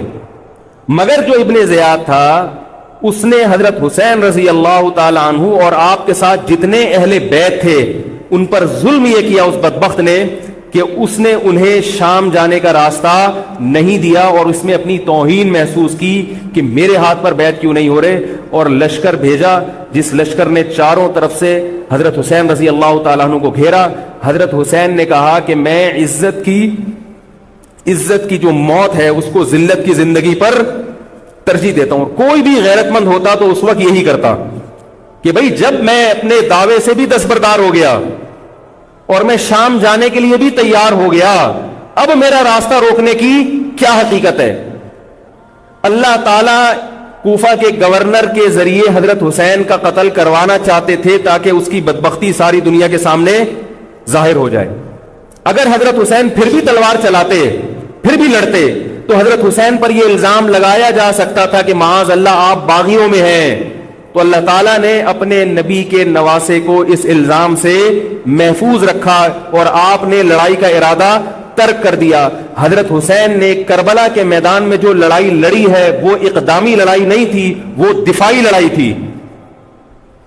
دیکھو جب حکومت آپ کو گھیر لے چاروں طرف سے، آپ کہیں ٹھیک ہے بھائی میں لڑائی سے دستبردار ہوتا ہوں، مجھے میرے گھر جانے دو. حضرت حسین کا ایک مطالبہ یہ بھی تھا کہ یا تو مجھے واپس جانے دو مدینہ، میں جہاں سے آیا ہوں وہیں جا رہا ہوں واپس، مکہ جانے دو یا مدینہ جانے دو. ان کا ایک مطالبہ تھا کہ نہیں، ان کو گرفتار کر کے لاؤ اور زبردستی ہمارے ہاتھ پر بیعت کراؤ. یہ ظلم تھا. نتیجہ کیا نکلا ہے کہ کربلا کے میدان میں آپ کو گھیر کر آپ کو بھی شہید کر دیا گیا، اور جتنے اہل بیت تھے مرد سوائے امام زین العابدین کے جو حضرت حسین رضی اللہ حضرت حسن کے بیٹے تھے، ان کے علاوہ جتنے بھی اہل بیت تھے ان سب کو قتل کر دیا گیا. اور یہ اسلامی تاریخ پر ایک بدنما داغ ہے یہ واقعہ کہ ایک اسلامی حکومت تھی اور اس کے اسلامی حکمران تھے, اور ان حکمرانوں کے ہاتھوں محمد صلی اللہ علیہ وسلم کے نواسے کا سر جو ہے وہ گردن اڑائی گئی ہے. مجھ سے خدا کی قسم یہ الفاظ ادا نہیں ہو رہے, میں اپنے جذبات پہ بہت زیادہ کنٹرول کر رہا ہوں. وہ منظر کیا ہوگا کہ جب نبی صلی اللہ علیہ وسلم کے نواسے, آپ صلی اللہ علیہ وسلم کے نواسے کی گردن اڑائی گئی ہوگی. تو یہ بہت ایک اسلامی تاریخ میں ایک بدترین واقعہ ہے. لیکن بات یہ ہے کہ جب یہ واقعہ ہو گیا اور قتل کر دیا گیا, باقی جتنے بھی جو زندہ بچے تھے اہل بیت وہ یزید کے پاس لے جائے گئے. روایات میں آتا ہے کہ یزید نے ان کا اکرام کیا اور ان کو عزت کے ساتھ تحفے تحائف دے کر واپس کیا. یہ جو کربلا کے واقعات میں جو ظلم کی داستانیں اضافی بیان کی جاتی ہیں, اس کا مستند تاریخی روایات سے کوئی ثبوت بولو بھائی نہیں ملتا. اب لوگوں نے اپنی دکانیں چمکا لی ہیں, پانی نہیں تھا, کئی دنوں سے کھانا نہیں ملا. صحیح روایات سے ثابت ہے کہ حضرت حسین رضی اللہ تعالیٰ عنہ کربلا کے میدان میں وضو کر کے نماز پڑھتے تھے, تو پانی تھا تو, اور بعض نے یہ کہا کہ اہل بیت کی عورتوں کی عزتیں اچھالی گئی ہیں. آپ اس طرح کی باتیں کر کے اہل بیت سے محبت کا اظہار کر رہے ہو یا ان کی توہین کر رہے ہو؟ بولو بھائی. اگر کوئی عزت دار پاک دامن عورت ہو, بالفرض اس کی عزت پہ ڈاکہ ڈلتا ہے بالفرض, تو آپ اس بات کو چھپاؤ گے نا, آپ جھوٹ بولو گے, بولو گے نہیں بھائی اس کی عزت پہ کوئی آنچ نہیں آئی ہے. کیونکہ جب عورت کی عزت کو آپ کوئی تار تار کر دے اور آپ ممبر پہ بیٹھ کے اس کو بتا دو, تو وہ عزت تار تار ہونے سے اتنی بے عزتی نہیں ہوگی جتنی اس بات کو بیان کرنے سے اس کی بے عزتی ہوگی. حقیقت یہ ہے کہ کسی مستند روایت سے ثابت نہیں ہے کہ اہل بیت کی عورتوں کی عزتوں کو اچھالا گیا. وہ نبی کے گھرانے کی عورتیں تھیں, ان کا ناخن بھی کوئی نامحرم مرد نہیں دیکھ پاتا تھا. دوپٹہ اتر گیا زینب کا اور زینب کی چادر چھن گئی, یہ سب غلط ہے, یہ سب من گھڑت باتیں ہیں. چونکہ وہ بہرحال مسلمان تھے جو حضرت حسین کے خلاف لڑ رہے تھے, ظالم تھے, اس میں کوئی شک نہیں ہے. اس سے بڑا ظلم اس کائنات میں ہوا نہیں ہوگا کہ ایک شخص جو اپنے آپ کو مسلمان کہتا ہے اور وہ نبی کے نواسے کو قتل کر دے اور اہل بیت کو قتل کر دے. اسلامی سیاست میں اتنی گندی تاریخ ہمیں کبھی بھی نہیں ملتی. حضرت عثمان کا بھی قتل ہوا, وہ بھی بہت بڑا ظلم تھا, مگر یہ ظلم اس ظلم کی نوعیت سے بڑھ کر تھا, کیونکہ حضرت عثمان کا قتل حکومت کے ہاتھوں نہیں ہوا ہے, باغیوں کے ہاتھوں ہوا ہے. یہاں حضرت حسین کا قتل کس کے ہاتھوں ہوا ہے؟ حکومت کے ہاتھوں ہوا ہے, جس پر لوگ بیعت کر چکے تھے. تو یہ اسلامی تاریخ میں ایک بہت بڑا بدنما داغ ہے, مگر اس کو بیان جس انداز سے کیا جاتا ہے اور جتنے قصے کہانیاں من گھڑت سنائے جاتے ہیں ان کا حقیقت سے تعلق نہیں ہے. ہماری نظر میں چاہے پانی بند کیا ہو یا نہیں کیا ہو, کھانا ملا ہو یا نہیں ملا ہو, ہماری نظر میں حضرت حسین رضی اللہ تعالی عنہ کا سر قلم کر دینا ہی کائنات کا بدترین ظلم ہے. یہی ایسا ظلم ہے کہ جس پر جتنا غم کیا جائے کم ہے. غم منایا نہیں, غم کیا جائے. منانا الگ چیز ہے, غمزدہ ہونا الگ چیز ہے. لیکن جو آگے اس میں تڑکا لگایا جاتا ہے اس کا حقائق سے تعلق بولو بھائی نہیں ہے. یہ دکانیں ہیں جو چمکائی, اس میں سب برابر ہیں, شیعہ بھی سنی بھی. بہت سارے سنی علماء بھی کربلا کے واقعے کو بہت ہی بھیانک انداز سے بیان کرتے ہیں, اور مقصد کیا ہوتا ہے؟ پبلک کو رلانا. ایک رونا وہ ہوتا ہے جو خود سے آئے, اور ایک رونا ہوتا ہے باقاعدہ آپ کو آرڈر پہ رونے کے لیے اور رلانے کے لیے بلایا جائے. اور رمضان میں نے بتایا تھا نا کہ میں نے ختم قرآن پہ دعا کی تو مجھے رونا آ گیا, بہت زیادہ رونا آیا. اگلے دن ایک صاحب کہنے لگے مولوی صاحب آج بھی ایسی ایک دعا ہو جائے. میں نے کہا میں آرڈر پہ نہیں روتا, میں آرڈر پہ نہیں روتا. اب تو آ بھی رہا ہوگا تو نہیں آئے گا. نہ انسان کسی کے مشورے سے ہنس سکتا ہے اور نہ انسان کسی کے مشورے سے رو. اگر آپ کسی کے مشورے پہ رو رہے ہیں اس کا مطلب ڈرامے بازی. آپ کو فلم کا ایکٹر ہونا چاہیے, آپ کو ڈرامے جوائن کرنے چاہیے, وہاں آپ اچھے چل سکتے ہیں. جیسے کہ ہمارے ایک مشہور اسکالر ہیں, ان کے بارے میں لوگ یہ کہتے ہیں ان کو فلموں میں ہونا چاہیے تھا, پتہ نہیں یہ جیو پہ کیوں آ رہے ہیں. وہ آرڈر پہ روتے بھی ہیں, آرڈر پہ. اب چونکہ یوٹیوب کا دور ہے, میں پہلے جو کربلا کے واقعات جو لوگ بیان کرتے ہیں ان کی تقریریں نہیں سنتا تھا. اب کیا ہوتا ہے، بعض دفعہ بیٹھے ہوئے ہیں کہیں سفر پہ جا رہے ہیں تو یوٹیوب کی ویڈیو ہم نے کہا چلو یار ہم بھی سن لیں، ایسی چہک چہک کے منہ بنا بنا کے گھما گھما کے تقریریں ہوتی ہیں، لگتا ہے کہ یہ باقاعدہ ایک ڈرامہ ہے، اداکار ہے، فنکار ہے جس کو ڈرامے بازی کے لیے یہاں یہ حضرت حسین کی شہادت کو کیش کرا رہے ہیں. یہ حضرت حسین سے محبت کرنے والے نہیں ہیں، یہ ان کی شہادت کو دیکھو. اس کی مثال ایسے جیسے کوئی محلے میں مر گیا، کسی سیٹھ کا بیٹا مرا، اب آپ کو سیٹھ سے قرضہ چاہیے تو سب سے زیادہ آپ روگے نا، تاکہ سیٹھ صاحب سمجھیں کہ محبت سب سے زیادہ کس کو ہے، آپ کو. تو آپ اس کی بیٹے کی موت کو کیا کرا رہے ہو، کیش کرا رہے ہو. بعض لوگ کسی کی شہادت کو کیش کراتے ہیں، کسی پہ ظلم کو کیش کراتے ہیں. تو میں پھر عرض کروں کہ بہت بدترین واقعہ ہے، حضرت حسین رضی اللہ تعالیٰ عنہ کا سر لے جایا گیا یزید کے پاس. یزید بدبخت نے چھڑی سے آپ کے ہونٹوں کو چھوا. وہاں صحابی رسول نے فرمایا کہ ایسا مت کرو. فرمایا اللہ کی قسم میں نے ان ہونٹوں پہ بارہا محمد صلی اللہ علیہ وسلم کے ہونٹ رکھے ہوئے دیکھا ہے. بارہا میں نے دیکھا ہے کہ محمد صلی اللہ علیہ وسلم نے ان ہونٹوں کا بوسہ لیا ہے. بارہا میں نے دیکھا ہے. ان صحابی کے دل پہ کیا گزر رہی ہوگی جو حضرت حسین کے ساتھ یہ حرکت دیکھ رہے ہوں گے، جبکہ اسی حسین کو انہوں نے بارہا نبی کی گود میں بھی دیکھا اور بارہا نبی کے ہونٹوں کو بھی ان ہونٹوں سے مس ہوتے ہوئے دیکھا. تو جب یہ سر ان کے سامنے رکھا ہوگا اور اس کے ساتھ یہ حرکت ہو رہی ہوگی، ان صحابی کے جذبات کیا ہوں گے. مگر اس کے باوجود جو بتانے کی بات ہے، جو میں بتانا چاہتا ہوں، انہوں نے یزید کے خلاف بغاوت نہیں کی کہ جس یزید نے حضرت حسین کا یہ حشر کر دیا ہو، اگر اس کے خلاف بغاوت ہوگی تو باقی مسلمانوں کا کیا حشر کرے گا. اس میں صبر کی تلقین بھی صحابہ نے بتائی ہے کہ حاکم کے مظالم کو برداشت کیا جائے، زبان سے اس کو ہائی لائٹ کیا جائے کہ غلط ہو رہا ہے، تلوار نہ اٹھائی جائے. بات نہیں آ رہی میرے خیال ہے سمجھ میں، کیونکہ آج ایک واقعہ ہوا ہے، ورنہ کربلا جیسے درجنوں اور واقعات ہو جائیں گے. تو صحابہ کرام کی سیرت میں ہمیں ہر طرح کے اسباق ملتے ہیں. تو میں یہ عرض کر رہا تھا کہ یہ ہے وہ کربلا کا واقعہ جس کا میں نے آپ کو خلاصہ بیان کیا. اس کے بعد کیا ہوا ہے کہ یہ جو بنو امیہ کی حکومت تھی، اس کی وہ ویلیو صحابہ کرام کے دل میں نہ رہی جو پہلے کسی حد تک برقرار تھی. یہ بہت ایک حکومت کے خلاف لوگوں کے دل میں بغض پیدا ہو گیا اور بالآخر بغاوتیں شروع ہوئیں. لیکن جمہور صحابہ کا موقف پھر بھی یہی تھا کہ حکومت کے خلاف بغاوت جائز، بولو بھائی، نہیں.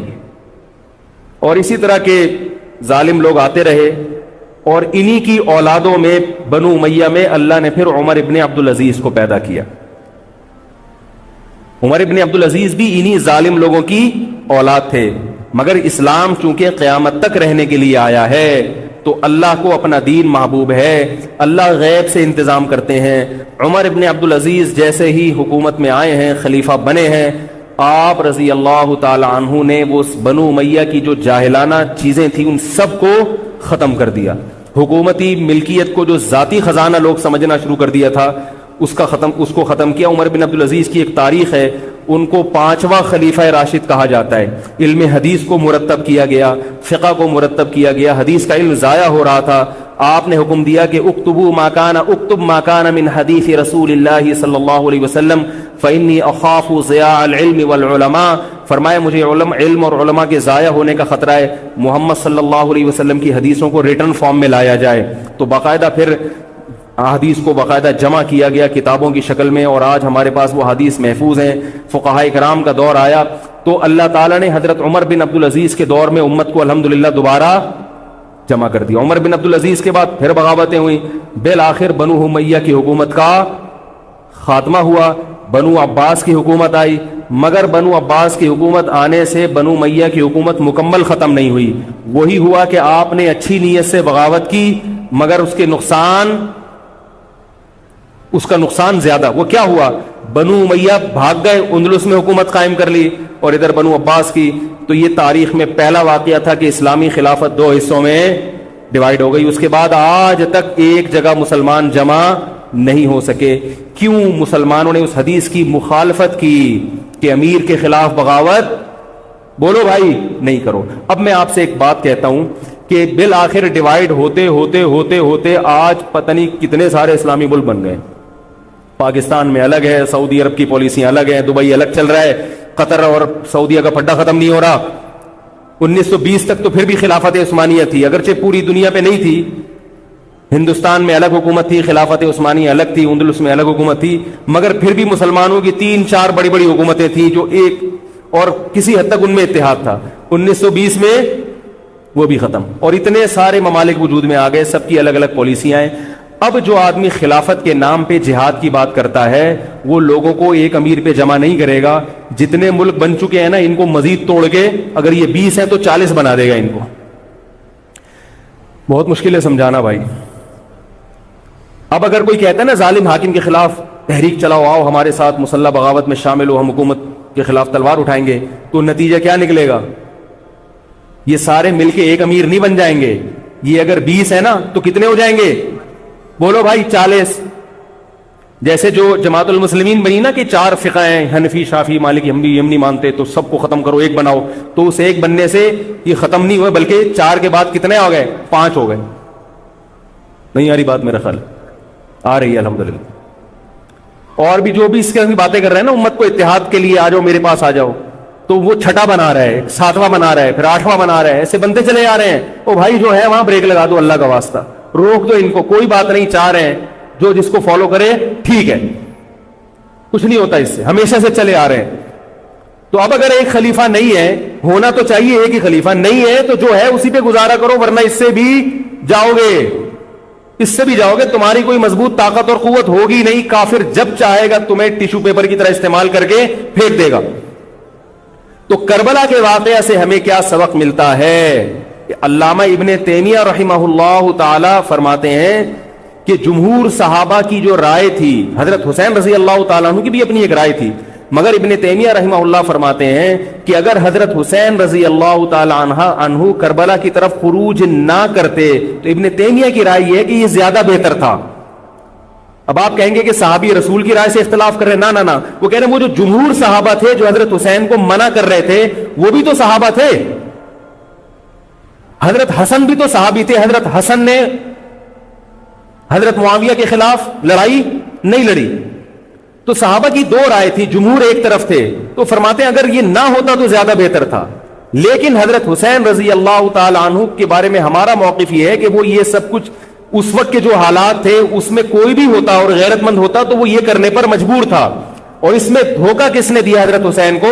اہل کوفہ نے, جس کا حضرت حسین کو علم نہیں ہو سکا. اب میں آپ سے ایک بات عرض کر رہا ہوں, یہ تو میں نے کربلا کی تاریخ کا آپ کو خلاصہ بیان کیا ہے. اس میں جو میں نے ایک دعویٰ کیا کہ اس میں مظالم جو بیان کیے جاتے ہیں اس میں غلو ہے بہت, اس غلو کی ایک دلیل گل ویلے دی تے پھل موسم دا.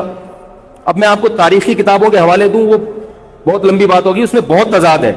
آپ یہ جو خطیب ہے نا جو کربلا کے مظالم بیان کرتے ہیں, ان خطیبوں کے بیان سنیں, ہر آدمی کا بیان دوسرے سے مختلف ہوگا. یہ خود اس کی علامت ہے, یہ کسی ایک بات پر ٹکنے کے لیے تیار نہیں ہے. ان کا مقصد ہے رونا اور پبلک کو رلانا. رونے کا اپنا ایک مزہ ہے. آپ کہیں گے بھائی رلانے میں کیا ملتا ہے؟ بھائی جیسے ہنسنے کا مزہ ہے ایسے ہی آرڈر پہ باقاعدہ رونے کا بھی ایک تو رونا غم سے ہو رہا ہوتا ہے, اس میں مزہ نہیں آتا. ایک آرڈر پہ جب انسان روتا ہے اس کا اپنا ایک مزہ ہے. تو اللہ کے بندو, حضرت حسین کی شہادت کو کیش مت کراؤ. صحابہ کرام پہ جو مظالم ہوئے ہیں ان کو آپ اپنی ذات کو چمکانے کا اور اپنی دکانداری کا ذریعہ نہ بنائیں, چاہے کوئی سنی ہو یا شیعہ ہو. بعض سنی لوگ بھی بے وقت تڑکا لگاتے ہیں اس میں. ایسا نہیں ہے. اس بارے میں نے جو اسٹڈی کی ہے, مطالعہ کیا ہے, سب سے زیادہ مضبوط تحریر, سب سے زیادہ مضبوط موقف حضرت مفتی محمد تقی عثمانی صاحب دامت برکاتہم کا ہے. حضرت مفتی محمد تقی عثمانی صاحب دامت برکاتہم کی شخصیت ایسی ہے, دیکھو جو مولوی ہوتا ہے نا وہ مولویوں کو سمجھتا ہے, پبلک نہیں سمجھتی. ڈاکٹر کو پتا ہے نا کہ کون سا ڈاکٹر اچھا ہے کون سا گڑبڑ ہے. عام آدمی تو اس کو اچھا سمجھیں گے جو لوگوں کو الو بنا رہا ہے. پبلک کو نہیں پتا ہوتا کہ کس میں کتنا دم ہے. تو بھائی سونار کو پتا ہوگا نا کہ یہ اصلی سونا ہے یا ہمارے جاننے والے ہیں کباڑ. وہ دھات پہ ہاتھ رکھ کے بتاتے ہیں پیتل ہے، سونا ہے، تانبا ہے، لوہا ہے، ہاتھ رکھ کے بتا دے گا، حالانکہ اس نے کسی یونیورسٹی سے کوئی کورس نہیں کیا، نہ کوئی سائنسدان ہے، وہ کام کیا ہے کباڑ کا، ساری زندگی یہی کام کیا ہے.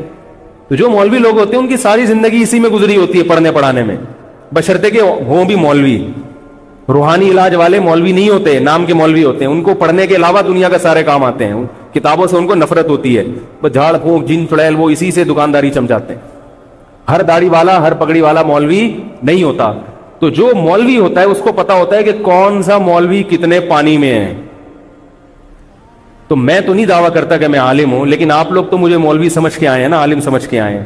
تو آپ کے نظریے کے مطابق میں کہتا ہوں کہ اگر آپ مجھے عالم سمجھتے ہیں تو میں آپ کو بتاؤں کہ پاکستان میں حضرت مفتی محمد تقی عثمانی صاحب جیسا مضبوط علم والا، اور علم بھی بہت سے لوگوں کے پاس ہوتا ہے مگر اعتدال نہیں ہوتا طبیعت میں، وہ باہر کے ماحول سے متاثر ہو جاتے ہیں.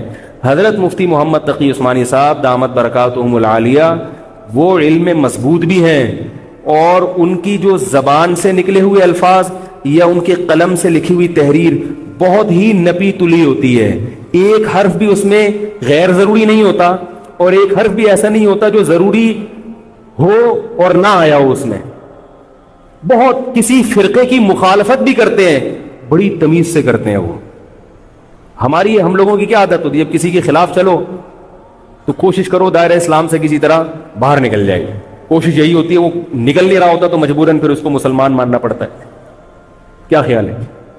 کوشش یہ ہوتی ہے کہ اسلام کا جو دائرہ ہے وہ اس میں میں رہوں اور دو چار میرے مرید رہیں، لیکن چونکہ پبلک اس کو مانتی نہیں تو مجبوراً ان کو بھی دائرہ اسلام میں داخل کرنا پڑتا.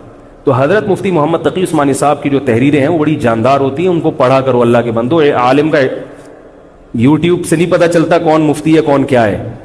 حضرت مفتی تقی عثمانی صاحب کی پاکستان میں اتنی عزت نہیں ہے جتنا غیروں نے ان کو عزت دی ہے. سعودی عرب میں جاؤ، امام حرم ان سے مسائل پوچھتے ہیں. ایک صاحب نے مجھے بتایا کہ میں نے امام حرم کو 25 منٹ تک ان سے فون پہ بات کرتے ہوئے دیکھا اور ان سے مسائل پوچھتے ہوئے. عرب علماء ان کی قدر کر رہے ہیں، ملیشیا میں ان کی قدر ہے، پاکستان میں لوگوں کو ان کا پتہ ہی نہیں.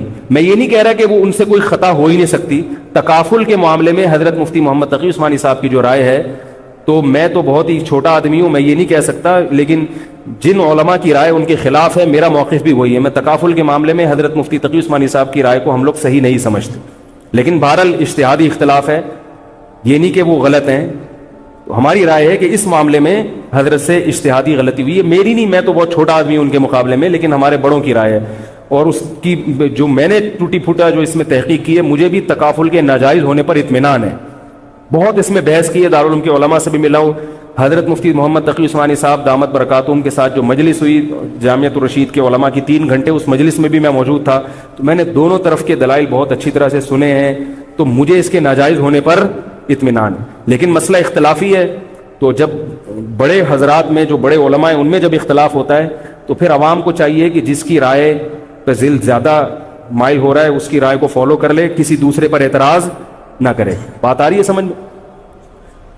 انشورنس کا متبادل ہے نا تکافل، پاک قطر تکافل، یا یہ سب میری رائے میں یہ سب ناجائز ہے.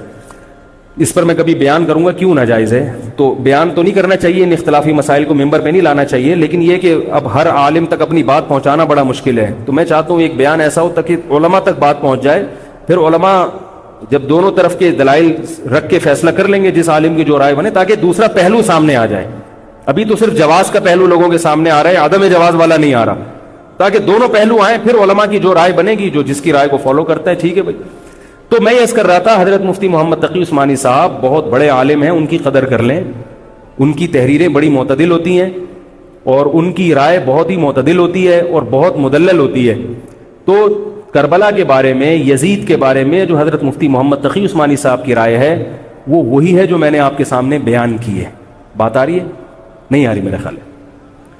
تو میں یہ نہیں کہہ رہا کہ میں نے ان کی تقلید میں یہ سب بیان کیا ہے، بلکہ جو مطالعہ کیا تو اس کے بعد ان کی رائے بہت زیادہ جاندار لگی ہے.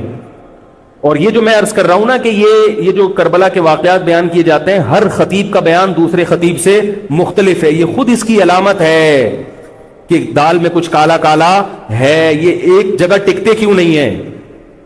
ٹکتے کیوں نہیں ہیں؟ تو اب میں ایک بات عرض کروں. اسی طرح یزید کے بارے میں لوگ سوال پوچھتے ہیں یزید کیا, تو یزید کے بارے میں بھی دونوں طرف ہماری رائے کے حساب سے غلو ہے.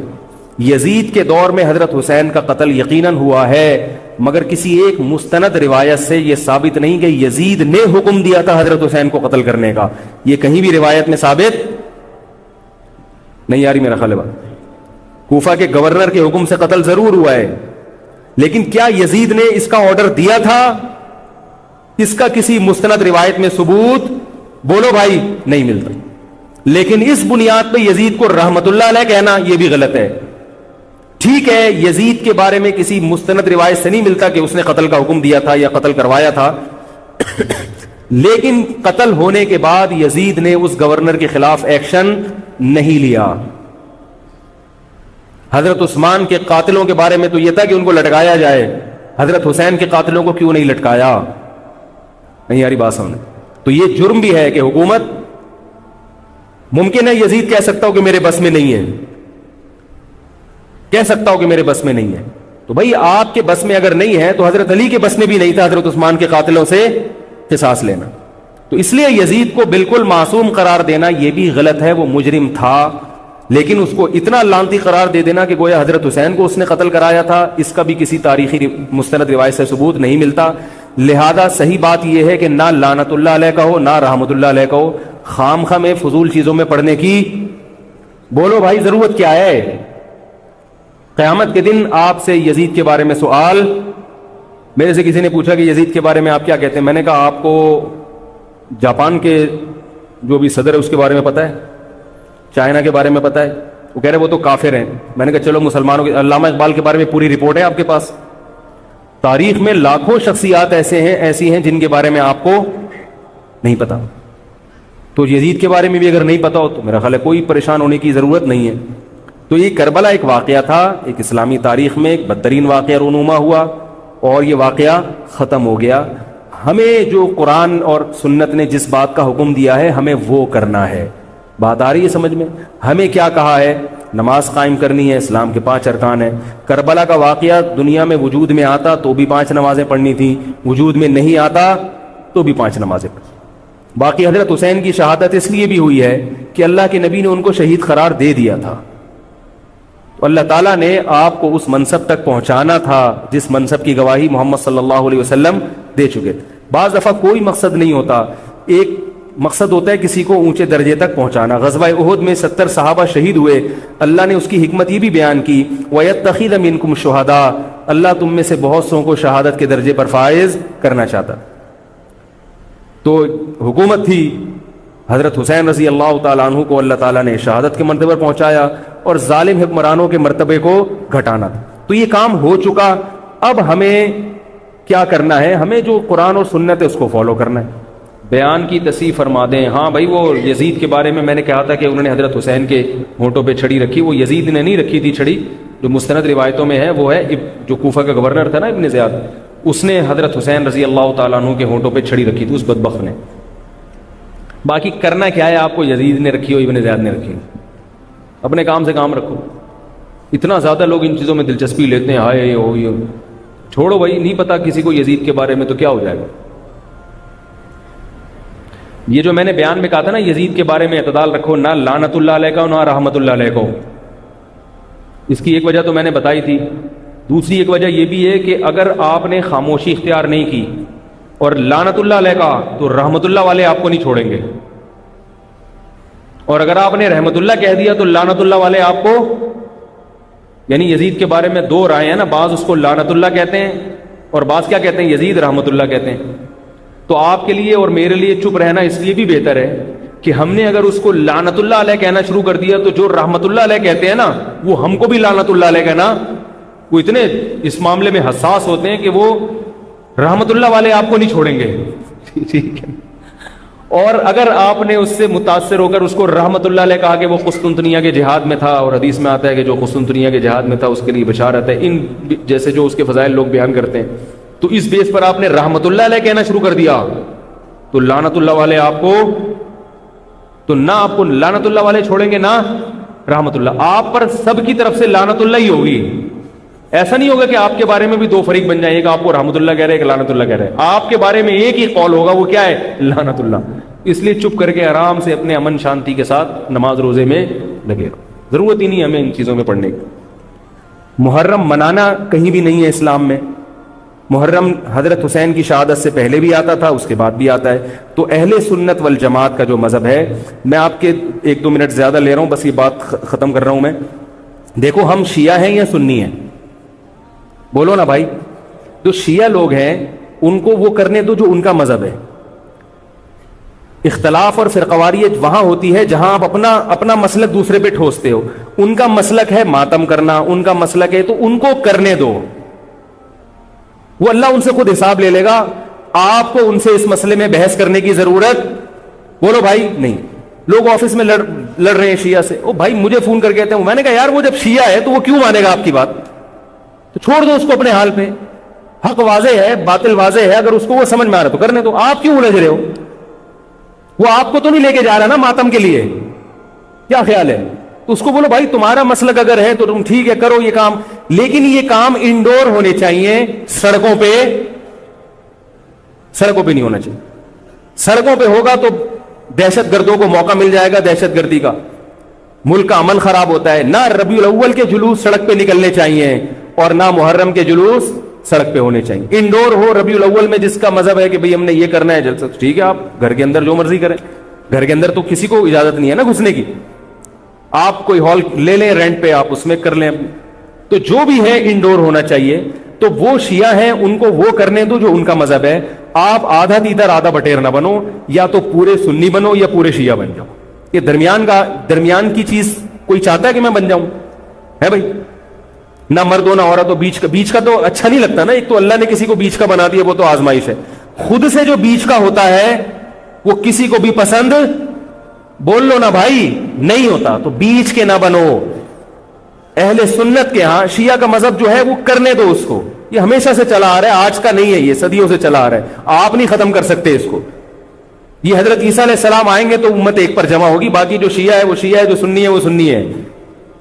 جو اپنی مرضی سے سنی بن جائے ٹھیک ہے، نہیں بنے اللہ جانے. خام خامے فیس بک پر ایک دوسرے کے خلاف کیچڑ، یوٹیوب پر کیچڑ، تقریروں میں کیچڑ. تو میں جو آپ کے سامنے بیٹھا ہوں آپ کو یہ سمجھانے کے لیے کہ آپ ایک فیصلہ کرو، شیعہ ہو یا سنی. اگر سنی ہو تو پھر محرم کی سنی مذہب میں اتنی اہمیت نہیں ہے جتنی ہمارے ہاں بیان کی جاتی. مجھ سے ایک دفعہ کسی نے کہا آپ محرم کی فضیلت پر بیان کریں. میں تھک گیا. میں نے کہا چلو آج بیان ہو ہی جائے. میں نے بیان کیا. میں نے کہا بھائی محرم ان 4 محترم مہینوں میں سے ایک ہے جن میں قتال اور لڑائی جھگڑا منع ہے. بعض علماء کہتے ہیں وہ ان مہینوں کا احترام منسوخ ہو گیا، بعض کہتے ہیں احترام باقی ہے. بہرحال یہ بھی اس میں بھی اختلاف ہے. اور میں نے کہا دوسرا محرم میں جو 10 محرم ہے، نبی نے فرمایا کہ اس کا روزہ رمضان کے بعد سب سے زیادہ ثواب. وما علینا الا البلاغ. لوگوں نے کہا یہ کیا ہوا؟ میں نے کہا صحیح روایت سے اور مستند روایت سے محرم کی اتنی ہی فضیلت مجھے معلوم ہے. اس سے زیادہ کے لیے آرڈر دینا پڑے گا آپ کو. بندے ہیں وہ پیسے لیتے ہیں اور وہ لہک کے چہک کے بیان کرتے ہیں. چونکہ صحیح روایتیں اتنی ہی مجھے ملی ہیں، اگر کوئی اور ہو تو بتا دینا، اگلے بیان میں اس کا بھی تذکرہ کر دوں گا. اس سے زیادہ ہمارے علم میں تو یہ سنی مذہب بیان کر رہا ہوں میں آپ کو، اہل سنت والجماعت. اہل سرطن والجنابت نہیں اہل سنت والجماعت. تو یہ ہے.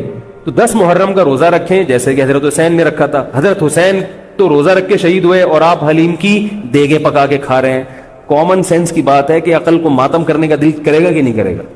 بھائی 10 محرم کا روزہ رکھو، 9 کا ملا لو، 11 کا ملا لو تو اچھا ہے. آج کل علماء کہتے ہیں 1 روزہ بھی رکھ سکتے ہیں کیونکہ یہودیوں سے مشابہت نہیں ہے. بہتر ہے 2 ہی رکھیں، نہیں تو 10 کا بھی رکھ لیں تو بھی غنیمت. تو یہ کام تو ہیں کرنے کے. باقی محرم میں آپ شادی بھی ابھی کریں. نبی صلی اللہ علیہ وسلم نے اپنی زوجہ سے محرم میں نکاح کیا. حضرت حسن نے محرم میں نکاح کیے. حضرت حسن نے تو بہت شادیاں کی ہیں، محرم میں بھی، سفر میں بھی، ربیع الاول میں بھی. اسلام میں کوئی مہینہ منحوس نہیں ہے. محرم اگر ہے تو احترام کا ہے، مبارک ہو سکتا ہے، منحوس. اور حضرت حسین کی شہادت سے محرم کی برکت میں اور اضافہ ہوگی. شہادت ہمارے یہاں نحوست نہیں ہے، شہادت ہمارے یہاں ایک برکت کی چیز ہے. سمجھ رہے ہو بات کو کہ نہیں سمجھ رہے؟ دیکھو ہندو بھی ہیں ہمارے ملک میں، عیسائی بھی ہیں، وہ تو بالکل ہی الگ مذہب ہے نا, وہ تو اللہ رسول کو صاف لفظوں میں انکار کرتے ہیں. تو ہم کہتے ہیں بھائی ٹھیک ہے, تم لکم دینکم ولی دین, تم جاؤ, تمہیں جو سمجھ میں آتا ہے کرو. تو ایسے ہی شیعہ سنی کا جو اختلاف ہے وہ اگر زبان کی حد تک رہے, دلائل کی حد تک رہے تو ٹھیک ہے. لڑائی بڑائی والا معاملہ ہوگا تو معاملہ کیا بنے گا؟ کیچڑ اچھالنا ایک دوسرے پہ. تو میں ایک بات آپ سے کر رہا ہوں کہ آپ اپنے بارے میں یہ فیصلہ کریں کہ آپ کیا ہیں, یا تو ادھر ہو جائیں یا ادھر ہو جائیں. تو اگر آپ شیعہ ہیں ٹھیک ہے, پھر وہ جو کر رہے ہیں وہ ان کا مسلک ہے, آپ کریں وہ جائیں. لیکن اگر آپ سنی ہیں تو پھر آدھا سنی آدھا ادھر آدھا ادھر, بیچ کا نہ بنے. میں بھی بیان میں عرض کر رہا تھا نا آخر میں کہ بیچ کا کسی کو بھی پسند, میرا خیال ہے آپ لوگ کو ہوتا ہے, شاید نہیں ہوتا نا کسی کو بھی پسند. قدرت نے کسی کو بیچ کا بنا دیا اللہ کی طرف سے, وہ تو اللہ کی طرف سے آزمائش ہے. لیکن خود سے کبھی بھی بیچ کا بننے کی کوشش مت کرو. تو یا تو ادھر ہو جاؤ یا ادھر ہو جاؤ. اب ہمارے ہاں لوگ کیا کر رہے ہیں, جو سنی ہیں سنی, محرم میں حلیم پکا رہے ہیں, حلیم کھا رہے ہیں, محرم میں سبیلیں لگا کے بیٹھے ہوئے ہیں, سبیلوں سے پانی پی رہے ہیں, محرم میں مرثیے سن رہے ہیں, رکشے والے بھی مرثیے لگا کے, ٹیکسی والے بھی مرثیے لگا کے. بھائی یہ اسلام نہیں ہے, یہ سمجھ رہے ہو؟ جو اس کو اسلام سمجھتا ہے وہ کرے, لیکن ہم سنی مذہب جو ہے وہ اس کی نظر میں یہ اسلام نہیں. نبی صلی اللہ علیہ وسلم نے لعنت فرمائی ہے میت پہ نوحہ کرنے والوں پر, سمجھ رہے ہو؟ آپ نے فرمایا جو گریبان پھاڑے وہ ہم میں سے نہیں ہے. میت پہ چیخنا چلانا, اس کو نبی صلی اللہ علیہ وسلم نے لعنت والا عمل قرار دیا ہے. شہادت پہ چیخنا چلانا کسی کی, حضرت جعفر طیار رضی اللہ تعالیٰ عنہ اہل بیت میں سے تھے. وہ جب شہید ہوئے ہیں جوانی میں, ان کی 4 بیویاں تھیں, بیوہ ہو گئیں. معذرت کے ساتھ یہ میں ٹاپک نہیں لا رہا, جو خود سے آ رہا ہے اسے آنے دو. اب شہید ہی چار بیویاں ہی بیوہ ہوئی تھی, تو میں ان کو آپ کی خوش کرنے کے لیے ایک تو نہیں کر سکتا نا. ان کی 4 بیویاں کیا ہو گئی؟ بیوہ ہو گئی. تو جب ان کے گھر میں اطلاع ملی ہے کہ آپ کے جوان شوہر شہید ہو گئے, تو ان کے رونے کی آوازیں آئی ہیں, چیخنے چلانے کی آوازیں آئیں. آپ صلی اللہ علیہ وسلم کو اتنا غضب آیا, آپ نے فرمایا کہ جاؤ خاک پھینک کر آ جاؤ ان کے منہ میں, اب ان سے کہو کہ اپنی آوازوں کو پس کریں. حضرت جعفر طیار بھی اہل بیت میں سے تھے, نبی کے سگے چچا کے بیٹے تھے. تو اہل بیت کی شہادت پر آپ صلی اللہ علیہ وسلم نے چیخنے چلانے سے, رونے سے منع کیا. اور حضرت جعفر طیار ظلمن شہید ہوئے تھے نا, ظلم ہوا تھا ان کے اوپر. تو اسی طرح ہم یہ کہتے ہیں کہ جیسے حضرت جعفر طیار اہل بیت میں نبی کے سگے چچا زاد بھائی, حضرت حسین نبی کے نواسے, تو جیسے حضرت جعفر طیار کی شہادت پہ چیخنے چلانے والے کو نبی صلی اللہ علیہ وسلم نے پسند نہیں کیا. حالانکہ ان کی بیویوں کا رشتہ, بیوی کا جتنا قریبی رشتہ اپنے شوہر سے ہوتا ہے, اتنا قریبی رشتہ ہمارا حضرت جعفر طیار یا حضرت حسین سے نہیں ہے. رشتہ یقیناً ہے, مگر اتنا قریبی نہیں جتنا بیوی کا ہوتا ہے, اولاد کا ہوتا ہے.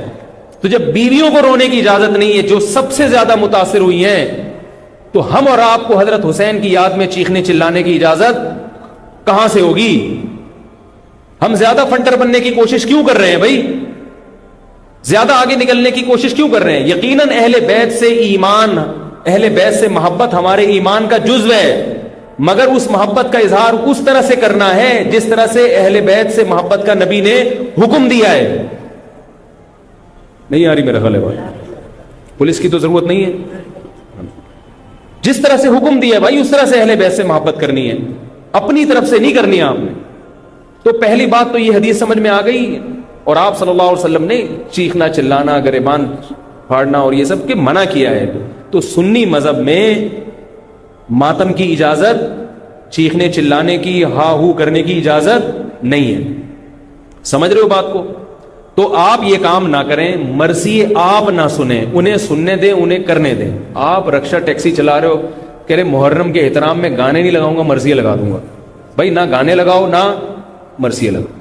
اور مرثیوں میں جس طرح سے اہل بیت کا نام لیا جاتا ہے, اس میں اہل بیت کی عزت نہیں ہے بلکہ اہل بیت کی توہین ہے. ہائے زینب, ہائے یوں, ہائے یوں. آپ اپنے گھر کی عورتوں کو چاہتے ہو کہ سڑک پہ ان کا اس طرح سے ہائے ہائے کر کے نام لیا جائے روڈ پہ؟ جب ہم اپنی عورتوں کے لیے ایسی توہین برداشت نہیں کرتے, وہ عورتیں جن کے تقدس کی قسم اٹھائی جا سکتی ہے, جن کے ناخن بھی کوئی نامحرم نہیں دیکھ پاتا تھا، اہل بیت عورتیں تھیں، نبی صلی اللہ علیہ وسلم کی نواسیاں، نبی صلی اللہ علیہ وسلم کے خاندان کی عورتیں، حضرت حسین رضی اللہ تعالیٰ عنہ کے خاندان کی عورتیں، تو ان کے بارے میں میرے بھائی کیسے یہ برداشت کیا جا سکتا ہے کہ کوئی بھی چیخے چلائے ان کا نام اس طرح سے توہین آمیز لہجے سے؟ اسلام نے اکرام سکھایا ہے، عزت اور احترام سکھایا ہے، اور عزت و احترام کے اصول اور آداب بھی سکھائے.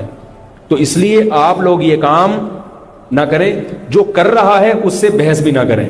بولے میں ٹھیک ہے تمہارا مسلک ہے تو کوئی بات نہیں، کر لو، ہم ہی نہیں کریں گے. تو یہ جو سبیلیں لگائی جا رہی ہیں، یہ کہا جاتا ہے کہ حضرت حسین کی یاد میں. تو یہ بھی ایک عجیب بات ہے. حضرت حسین رضی اللہ تعالیٰ عنہ اگر پیاس سے شہید ہوئے تو پانی پی کے یاد منائی جائے گی یا پانی سے اوائڈ کر کے یاد منائی جائے گی؟ عجیب بات ہے. مجھے ایک بات بتاؤ، آپ کا دوست بھوکا بیٹھا ہوا ہے، آپ اس دوست پہ ترس کھا رہے ہو، آپ کہہ رہے ہو، اس کو فون کیا آپ نے، بھائی کیا یار؟ کہہ رہے 2 دن سے مجھے کھانا نہیں ملا. کہہ رہے بس پھر میرے سامنے جو کھانا رکھا ہے میں بھی نہیں کھا رہا، جب تو نے نہیں کھایا تو میں کیوں کھاؤں یار یہ مرغے؟ یہی ہوتا ہے نا یار، جب تو 2 دن سے بھوکا ہے تو میں بھی تو ایک وقت کا ناغہ کروں نا کھانے کا. لیکن آپ نے کیا کیا؟ آپ نے دوست کو فون کیا، تجھے کھانا ملا؟ کہہ رہے 3 دن سے بھوکا ہوں. آپ نے کہا یار بہت افسوس ہوا یار، ایسا کر 2 پراٹھے لے کر آ، ہوٹل کے بیرے کو 2 انڈے لے آ اور 2 دودھ پتی لے آ. ویسے تو 1 پراٹھا کھاتا تھا، آج کتنے کھاؤں گا؟ 2 کھاؤں. دوست فون پہ کہہ رہا یار یہ آرڈر کا، کہہ رہا یار تو بھوکا ہے، تیری یاد میں کیا کروں گا، کھاؤں گا بھی اور پبلک کو بولوں گا آ جا بھائی تو بھی آ جا، یار تو بھی آ جا. یہ کامن سینس، میری جو سینس ہے بھائی، میں سنی ہوں تو مجھے یہ والا چیز صحیح لگ رہی ہے. اگر پھر بھی آپ کو امام حسین کی یاد میں آپ کہتے ہیں شربت پئیں گے بھی پلائیں گے بھی، ٹھیک ہے، آپ کو سمجھ میں آ رہا ہے، میں بندوق لے کے کسی کے پاس نہیں آؤں گا. لیکن مجھے جو یہاں ممبر پہ بٹھایا گیا ہے وہ بات کرنے کے لیے جو میری سمجھ میں آ رہی ہیں. کیا خیال ہے بھائی؟ تو اس لیے یہ سبیلیں چھوڑ دیں. پیاسے کو پانی پلانا یہ پورے سال سنت ہے، اور پیاسے کو پانی پلاؤ ایسی جگہ پہ جہاں پانی نہ ہونا. شہر میں سب جگہ پانی ہوتا ہے، سب جگہ پانی ہوتا ہے. تو یہ چھوڑ دیں، جو کر رہے ہیں ان کو کرنے دیں. چھوڑنے کا مطلب یہ نہیں کہ آپ جا کے بحث کریں. آپ یہ کام نہ کریں، نہ سبیل سے پانی پئیں نہ سبیل سے پانی پلائیں، کیونکہ لوگ اس کو اسلام سمجھ رہے ہیں جبکہ یہ اسلام نہیں ہے. سمجھ رہے ہیں؟ اس طرح محرم میں حلیم کا جو فلسفہ بیان کیا جاتا ہے وہ یہ بتایا جاتا ہے کہ حضرت حسین کو کچھ بھی نہیں ملا تھا، کھانے کو کچھ بھی نہیں ملا تھا، تو ہم اب سب چیزوں کا ایک مرغوبہ بنا کے پبلک کو کھلائیں گے، جس سے یہ پتہ چلے گا کہ دیکھو حلیم میں گوشت بھی ہے تو حضرت حسین کو گوشت بھی نہیں ملا، حلیم میں چاول بھی ہے تو چاول بھی نہیں ملے ان کو، حلیم میں دال بھی ہے تو ان کو دال بھی نہیں ملی، حلیم میں جو بھی ہے تو ان کو جو بھی نہیں ملی. تو حلیم ایک ایسی ڈش ہے جس میں اتنی ساری چیزیں آتی ہیں کہ یہ ساری چیزیں ایک جگہ جمع کسی اور ڈش میں نہیں ہوتی. تو سب چیزیں کھلانے کا ہمیں ثواب مل جائے گا. یہ بھی وہی ہے کہ انہیں کچھ بھی نہیں ملا اور آپ ان کی یاد میں سب کچھ کھا بھی رہے ہو اور سب کچھ کھلا بھی رہے ہو حلیم کے نام. تو یہ بھی کامن سینس کی چیزیں نہیں ہیں، اس لیے چھوڑ دو اللہ کا واسطہ. لوگ کیا کہتے ہیں، میں محرم میں حلیم اس نیت سے نہیں پکا رہا، میں تو ویسے ہی پکا رہا ہوں. تو ویسے ہی تو نے سفر میں کیوں نہیں پکایا؟ ویسے ہی آپ ربیع الاول میں کیوں نہیں پکا لیتے؟ ویسے ہی آپ رمضان میں کیوں نہیں پکا لیتے؟ آج ہی ویسے ہی خیال آیا ہے تو بھائی چھوڑ دو. یہ اسلام خدا کی قسم بدنام ہو رہا ہے دنیا میں. غیر مسلم جب یہ اسلام دیکھے گا اس کو اسلام میں اٹریکشن نظر آئے گی، وہ حلیم کھانے کے لیے مسلمان ہوگا، وہ شب برات کے پٹاخوں کے لیے حلووں کے لیے ہوگا.